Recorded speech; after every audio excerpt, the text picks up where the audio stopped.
जय श्री कृष्णा। कैसे हैं आप लोग फ्रेंड्स? आज की चर्चा जो होने जा रही है वो आपके धन के स्वामी की होने जा रही है। देखिए, धन के कारक ग्रह जो कि अभी तक नीच राशि से गोचर कर रहे थे। हालांकि वहां पर इनका नीच भंग राजयोग बना हुआ था, किंतु ग्रह अपनी नीचता जब नीच भंग बनाता है तो कहीं ना कहीं से वो अपनी विषमताएं उत्पन्न कर देता है। और ये नीच बैठे हुए थे आपके लाभ भाव में, जिससे आपके धन आने में कई प्रकार की समस्याएं उत्पन्न हुई। आपके धन का स्वामी धन भाव लाभ भाव में जब बैठ जाए तो आपके लाभ की स्थितियां बहुत ज़्यादा प्रशस्त हो जाती हैं। यह ज्योतिष का एक सिद्धांत है। किंतु क्या हुआ यहाँ जब बुध का नीच राशि में हुए तो आपके लिए बहुत सारी, देखिए, उच्चता तो बनी लेकिन बहुत सारी समस्याएं भी साथ में बनी। शनि के साथ होने से चीज़ें विलंबित हुई और राहु के साथ होने से यहाँ पर जड़ योग बना, यानी स्तंभन स्थिति बनी। तो ये स्तंभन स्थिति जो थी उसने आपको काफ़ी ज़्यादा विचलित किया, काफ़ी ज़्यादा परेशान किया। आप बार-बार प्रयास करते रहे और प्रयासों के परिणाम स्वरूप आपको उतना लाभ नहीं प्राप्त हुआ, जितना कि आपके लिए अच्छी अवस्था में ग्रह कर सकता था। यानी कि देखिए, जैसा कि हम सभी लोग जानते हैं कि कन्या में बुध जो होते हैं उच्च के होते हैं और मीन में नीच के होते हैं। और जब यहाँ से इन्होंने नीच दृष्टि अपनी ही राशि को देखा तो यहाँ पर से भी संबंधित आपके लिए थोड़ी सी विषमताएं उत्पन्न हुई, यानी कि आपकी जो सोचने की शक्ति थी, विचार शक्ति थी, यानी जो उसमें भी आपको थोड़ी सी दिक्कतें हुई। तो अब ये सारी समस्याएं समाप्त होने जा रही हैं, क्योंकि बुध देव 7 मई को अपना राशि परिवर्तन करने जा रहे हैं। सूर्य संग बुध ने नीचता समाप्त की। 7 मई को बुध बनाएंगे सूर्य संग बुधादित्य राजयोग। बुधादित्य राजयोग गज केसरी राजयोग के बाद में द्वितीय नंबर का ऐसा राजयोग होता है जो मान सम्मान के लिए, पद प्रतिष्ठा के लिए, धन वैभव के लिए, कीर्ति ऐश्वर्य के लिए महत्वपूर्ण राजयोग माना जाता है और अपने बहुत ज़्यादा प्रभाव देता है, क्योंकि राजा और युवराज मिलकर इस योग का निर्माण करते हैं। तो यदि आपके लग्न में 2 नंबर बना हुआ है तो ये राशिफल आपके लिए। यदि कुंडली में कहीं भी चंद्रमा के साथ 2 नंबर बना हुआ है तो ये राशिफल आपके लिए। कुंडली ना होने की स्थिति में आप इसे नाम राशि से भी देख सकते हैं। यदि अभी तक आपने अपने इस चैनल को सब्सक्राइब नहीं किया है तो प्लीज़ सब्सक्राइब कर लीजिए, वीडियो को लाइक कर दीजिए, चैनल को शेयर कर दीजिए। इससे होगा क्या कि हमारे आने वाले हर वीडियो की नोटिफिकेशन मिल सकेगी आपको सबसे पहले। एक प्यार से कमेंट करना बिल्कुल ना भूलें। कमेंट से हमें बहुत मोटिवेशन मिलता है, हौसला मिलता है और ये पता चलता है कि आप और क्या जानना चाहते हैं। तो देखिए, सूर्य और बुध इस समय बुधादित्य राजयोग का निर्माण कर रहे हैं आपके द्वादश भाव में। बुध देखिए कारकत्व किन किन चीज़ों का रखते हैं? लिक्विडिटी का, कम्युनिटी का, कम्युनिकेशन का, व्यापार का, स्टूडेंट वर्क का, शिक्षण आदान प्रदान का, बुद्धि का, वाणी का, टेक्नोलॉजी का, व्यापार का, धन का, धन जो आपके पास कैश की मात्रा में होता है, इन सभी चीज़ों का कारकत्व रखते हैं। फाइनेंस का कारकत्व रखते हैं, बैंकिंग का कारकत्व रखते हैं। ऐसे बुध देव अब अपना राशि परिवर्तन करके सूर्य के साथ बुधादित्य राजयोग का निर्माण करने जा रहे हैं, जो कि आपके द्वादश भाव में बन रहा है। तो ये विदेश संबंधी कार्यों में आपको अगर दिक्कतें आ रही थी या आपका कार्य कारोबार विदेशों से जुड़ा हुआ था तो फिर अब आपके लिए बहुत ही शुभ समय है। या फिर जिन लोगों के किसी भी प्रकार से दिक्कतें आ रही थी, देखिए अब इस समय धन भाव का स्वामी ये आपके व्यय भाव में चला गया तो थोड़ी सी आपके खर्चे भी बढ़ेंगे। खर्चे बढ़ सकते हैं संतान की तरफ से लेकर, संतान खर्चे बढ़ सकते हैं प्रेम संबंधों की तरफ ज़्यादा होंगे आपके। इन 2 चीज़ों पर इस समय पर आपका बड़ा धन जाता हुआ दिखाई देगा। वहीं अगर चर्चा करें आपके षष्ठ भाव की, तो इस समय प्रतियोगिता में बैठने वाले लोगों के लिए कह सकते हैं बहुत उत्तम समय रहने वाला है। ऋण लेन-देन से थोड़ा-सा बचें, हालाँकि इस समय आपको ऋण लेन-देन से दोनों ही चीज़ें आपके लिए उपयुक्त हैं, लेकिन थोड़ा-सा इस चीज़ को अवॉइड करें। देखिए, वाणी का विशेष ध्यान रखें। वाणी इस समय आपकी थोड़ी-सी असंयमित हो सकती है और थोड़ी-सी अनियंत्रित हो सकती है। खान-पान संबंधी आपको इस दौरान अनियमितता का फेस करना पड़ेगा। वहीं कुटुंबियों से रिलेशन जो हैं आपके अच्छे बनेंगे, लेकिन कुटुंबियों से आपकी थोड़ी-सी एक दूरी, जनरेशन गैप वगैरह जैसी दूरी एक बन सकती है। जिनको पैतृक संपत्ति का लाभ नहीं प्राप्त हो रहा था, अब उनको पैतृक संपत्ति का लाभ भी प्राप्त होता हुआ दिखाई देगा। बात करें आपके विचारों की, तो विचारों में जो जड़ता उत्पन्न हुई थी, वो जड़ता समाप्त होगी। अब आपके विचार खुलकर बाहर आएँगे और एकदम आपका माइंड फिर से शार्प जैसे होता है, वैसे कार्य करता हुआ दिखाई देगा। क्योंकि बुद्धि अभी तक ब्लॉक थी, आपकी जड़ योग बना हुआ था, जिसकी वजह से बुद्धि आपकी ब्लॉक हो रही थी, तो आपकी क्या विचार शक्ति जो है थोड़ी-सी कम हो गई थी। जिसके प्रभाव से क्या है कि जिन चीज़ों के लिए आप त्वरित निर्णय ले सकते थे, त्वरित आप अपना कहते हैं कि व्याख्यान करते थे, वो चीज़ें आपकी अब थोड़ी-सी विलंबित हो रही थी। इस समय अगर आप बात करें तो थोड़े-से उदर विकार वगैरह भी आपको फेस करने पड़ सकते हैं। थोड़ा-सा आप खान-पान को लेकर सजग रहें, खाने में अनियमितता जो आपकी होने वाली है, उसको जितना संभव हो सके सँभालने का प्रयास करें।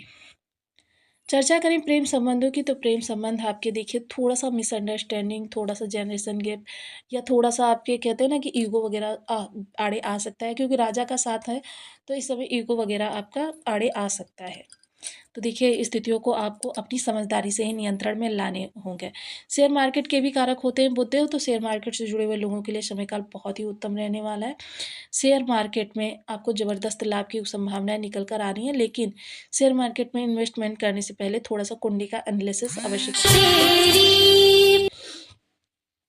चर्चा करें अगर उन लोगों की जो भी लोग देखिए किसी भी प्रकार से शिक्षण का कार्य कर रहे हैं, शिक्षण आदान-प्रदान का, उनके लिए ये समय काल बहुत ही अच्छा रहने वाला है। शिक्षण आदान-प्रदान से जुड़े हुए जितने भी उनके कार्य कहते हैं कि हो नहीं पा रहे थे, वह कार्य अब हो जाएँगे। या जो विद्यार्थी वर्ग हैं, विदेशों में जाकर पढ़ना चाहते हैं या विदेश से संबंधित कोई कार्य आपका ऐसा है कि जो पेंडिंग पड़ा हुआ है और नहीं हो पा रहा है,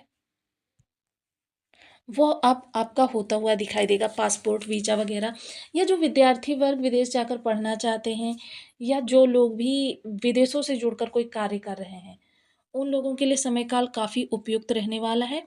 आपके जीवन की समस्याएँ जो हैं अब समाप्त होती हुई दिखाई देंगी।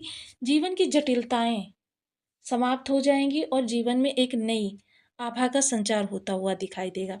अगर चर्चा करें जिन लोगों के घर में कहते हैं ना कि मेडिसिन्स जाने का नाम नहीं ले रहे हैं, तो देखिए इस दौरान आपको थोड़ा-सा 20 तारीख के बाद बहुत बेस्ट समय आ रहा है स्वास्थ्य संबंधी, तो वो समय आपके लिए काफ़ी उपयुक्त रह सकता है, आपकी दिशा-दशा दोनों को परिवर्तित करने के लिए।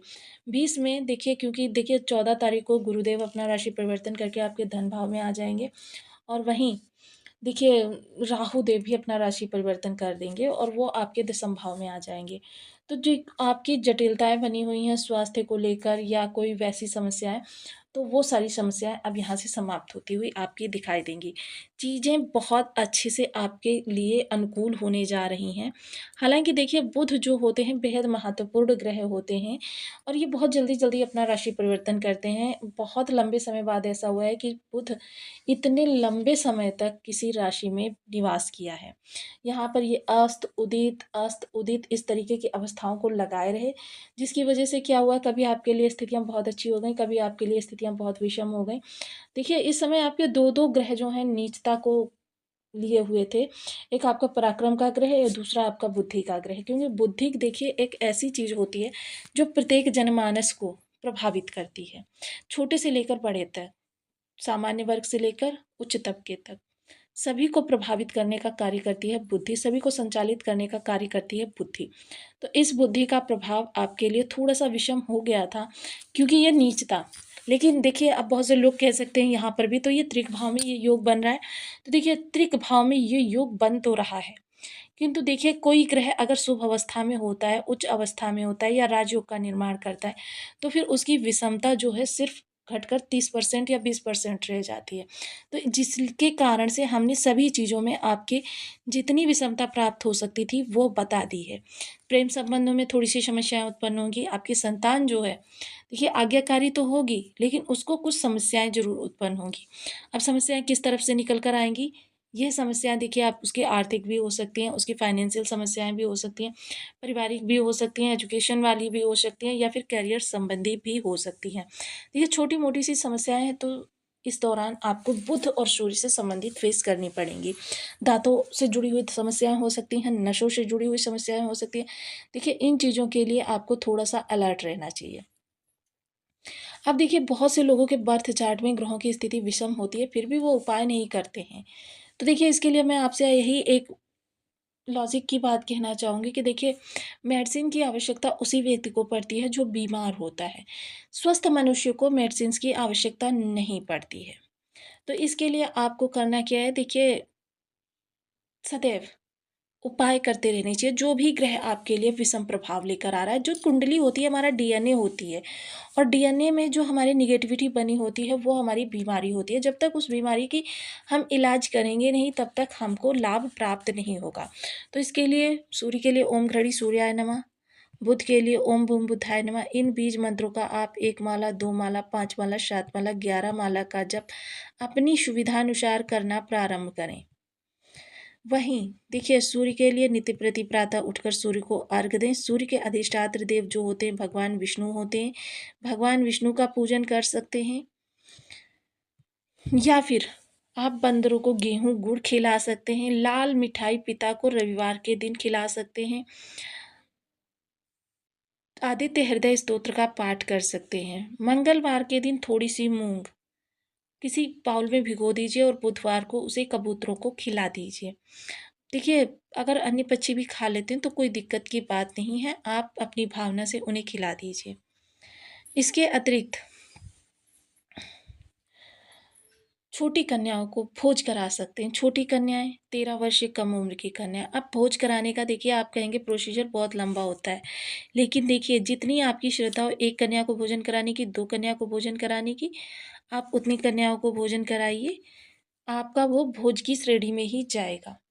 इसके अतिरिक्त बहन, बुआ, बेटी को गिफ्ट दे सकते हैं। बुधवार के दिन किन्नर समाज को उनकी आवश्यकता की चीज़ें उपहार स्वरूप दे सकते हैं, जिससे कि आपके बुध आपके लिए बहुत अच्छे हो जाएँगे। हरी सब्जियाँ बुधवार के दिन धर्म स्थान पर पहुँचाएँ या फिर गरीबों को दान करें। ये आपके बुध को स्ट्रॉन्ग बनाएगी। बुध के लिए देखिए माता दुर्गा अधिष्ठात्री देवी होती हैं, और गणपति भगवान जो होते हैं वो बुध के अधिष्ठात्र देवता होते हैं। गणपति भगवान को 3 दुर्वा नित्य प्रति चढ़ा सकते हैं, लड्डू का भोग लगा सकते हैं। इनमें से कोई भी उपाय करके आप लाभ प्राप्त कर सकते हैं।